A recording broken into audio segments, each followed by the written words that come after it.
Hello and welcome to South Bay Sports Radio. Here's your host, Nick Ingram.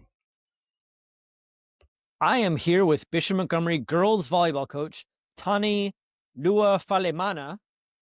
Coach, you take over the job at Bishop Montgomery. When you first got the job, what were some of your expectations for a program that has been known in the past to be one of the better ones in the South Bay? When I first got hired, I had a conversation with the athletic director, Doug Mitchell, and I told him that I wanted to flip the program around and have a whole different technique on how I came in. And so we do a lot of things mental wise. We do a lot of visualization to start. We do gratitude on why you're playing the sport and why you're here. And then we focus a ton on serve and pass. That's 90% of what we do. And I really challenge everything that I've learned from Division I volleyball, from University of Utah. All those drills are all implemented in practices for my high school team. You graduated from Carson in 2014 and you played volleyball there as well. Talk about the kind of things that you learned while you were a student athlete and the things that you've taken from that time and you're using now. Yeah. So when I was at Carson, I started volleyball pretty late. I started my freshman year of high school. So I was a late bloomer for sure. And I had an amazing coach over there, Sam Tejada.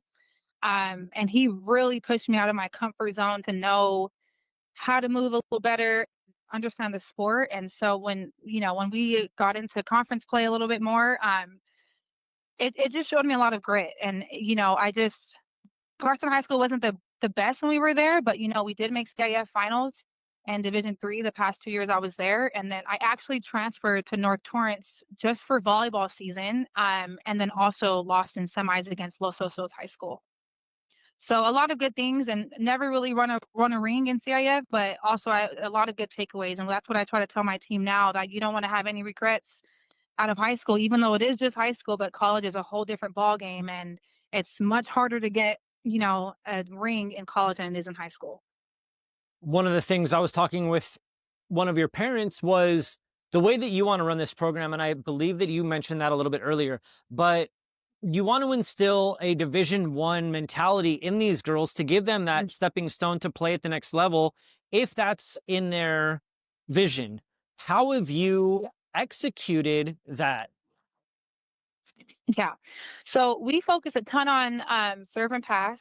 90% of what we do, we're focusing on passing threes or fours and serving zones and all types of things. And then also I'm super heavy on film, on ourselves and opponents, and teaching them how to do film and how to watch film. A lot of players nowadays just want to watch highlight tapes, and I really stress on, finding open spots and really elevating your game in that aspect for sure. Playoff start for you guys. What's going to be the biggest thing to take care of one set, one night at a time? Yeah, I told the girls actually today, it doesn't matter who's on the other side of the court, as long as we're passing at least a 2.0 and, getting somebody out of system 80% of the time, even 70% of the time, we should be okay. Our offense is pretty strong. I'm not really too concerned about that, but serve and pass is something that we stress on a lot.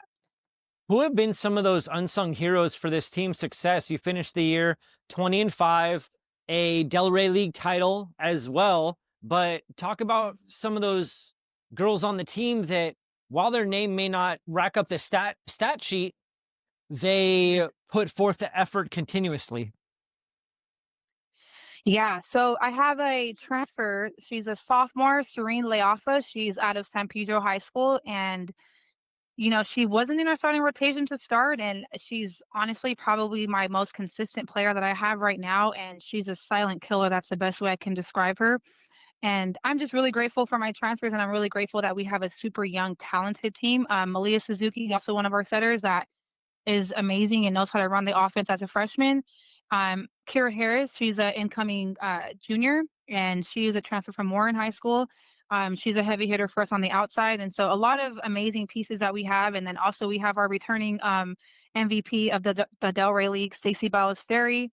Her numbers are insane. I mean, she does everything. She's my only 6 rotation player, and she gets everything done. We don't really have to worry about her that much. She's very consistent. She is probably hitting gosh, she's hitting over a 2.0 of the season and she's passing over a 2.5. And yeah, she takes care of everything for us.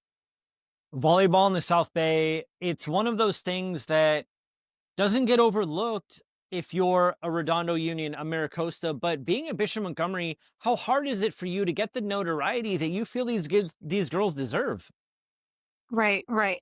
So I think the biggest thing for me, I incorporate a lot of faith-based things with our team. I always say, we're here to do God's work and we need to be playing for a purpose. And I don't care who's on the other side of the court. And even against, we did face Redondo Union in the preseason and had a pretty good game against them. And that's kind of when, Tommy, the head coach at, Redondo, kind of gave me my flowers and was like, you're doing a really good job over here. You're really flipping it around, and I'm really proud of you. And so when we played Miracosta, actually, we almost took a set off with them as well. And so just to see that we're getting a little closer to these, top teams in Southern California is amazing. And it helps a ton with confidence. And that's really what the girls need to play better too. How supportive has the Bishop Montgomery community been? Oh, everything is fantastic. I am absolutely obsessed with this school. Michelle Starkey, the principal, she has had my back from day one, and as well as Doug Mitchell. Both of them have been overly supportive for our program and really having my back. And a lot of programs, I don't know what they do, but we do lift weights at 6 a.m. 3 times a week. We really operate like a D1. We go over film. We have 3-hour practices, and it's really hard for, a lot of athletes in high school to get in the rhythm of what I'm trying to achieve. And especially with being at Bishop, a lot of my players are on a lot of top courses and have over 4.0s. But we do a really good job at balancing student first and then athlete. Who have been some of your mentors in the coaching realm, people that you have either picked ideas from or people that have been very inspirational to you?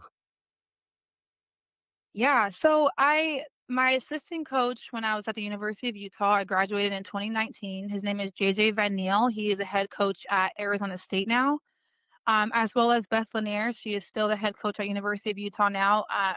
They have really elevated my game when I got to college. I didn't think that I could get any better in a way. And I don't know if anybody knows, but I am a JUCO transfer. I was a JUCO transfer, and my junior college coaches, Heidi Carter, rest in peace, and then Erin Mellinger as well. Both of them have really believed in me, and so yeah, those coaches for sure. I'm able to reach out to them and ask them for certain drills or asking questions on certain defense and offense and blocking assignments. What's one thing about this team that you're just so over the moon about that regardless of how the season ends, you're always going to remember?